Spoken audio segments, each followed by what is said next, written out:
Students' Diversity in Motivation. In this module, challenge yourself to attain the following learning outcomes. First, reflect on your own experiences as you read through situations given in this module. Second, present the social process of learning by means of a graphic organizer. Third, state and explain two principles on the social and cultural influences on motivation. So when we say diversity, the quality of state of having different forms, state of having people who are different races or who have different cultures for doing something. And motivation, it is an act or process of giving someone a reason for doing something. So here are the research findings.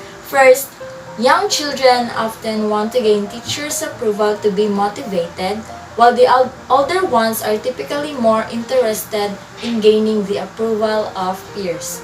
For example, most of our young children, even now, they want to be praised or they want to hear any compliment by their teacher. And this will be their motivation to study hard. Second, students often become less intrinsically motivated as they progress through the school years. Why? It's because some students are only focused on the subject or activities which they know will help them in the future. Letter B. Elementary students tend to attribute their successes to effort and hard work. For example, mas nakikita kasi nila ito ngayon, even as they facing the challenge of the new normal learning, they still put an effort into learning. So their success comes from their effort. By adolescence, however, students attribute success and failure more to an ability that is very stable and uncontrollable. For them, efforts become a sign of low ability. Letter C. There are different motivational patterns for students belonging to ethnic communities.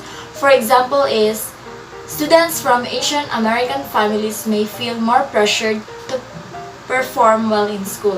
It's because students' cultural background can influence their attributions. Letter D. Females are now likely than males to have a high need for affiliation. By Block, 1983, quoted by Omrod.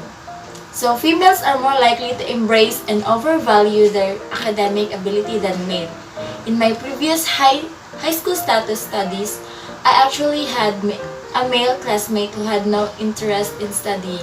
Mas nakikita kasi natin sa female students that they are more concerned about doing well in school. Letter E. Students from low-income families are among those most likely to be risky of failing and dropping out of school. For example, a child is more motivated when their parents supports them in their learning. They study hard for their succeed, but some family really can't afford their children's education. So even if the child wants to learn, they can't do anything but to stop studying. And lastly, students with special educational needs show greatest diversity on motivation. Here are some 3 types of students. Number 1, some students who are gifted. So those students may have high increasing motivation to learn classroom subject matter, yet they may become easily bored if class activities don't challenge their abilities. Kaya may mga nag-move forward in higher level kasi nawawalan sila ng gana na makipagsabayan sa ka-level nila. Number 2, students with specific or general academic difficulties. So these students, they may show signs of learned hopelessness.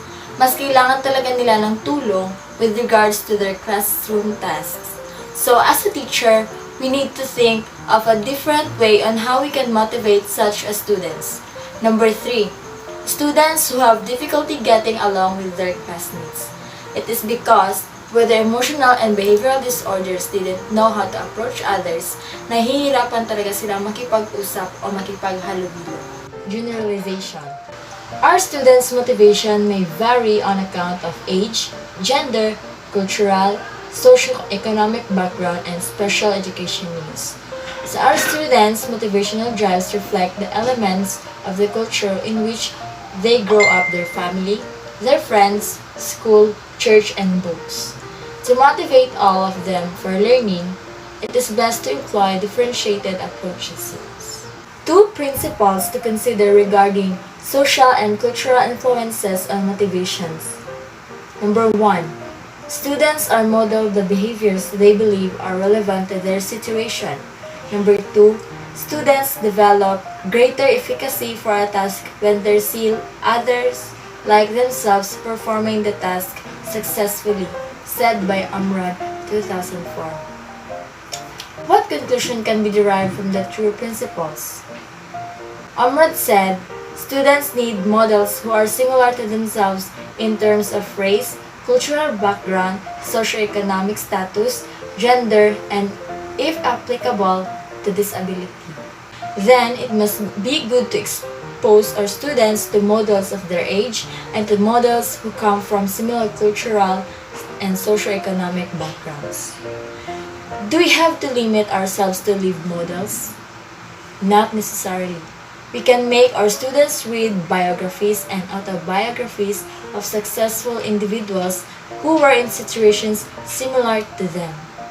And that's all. Thank you.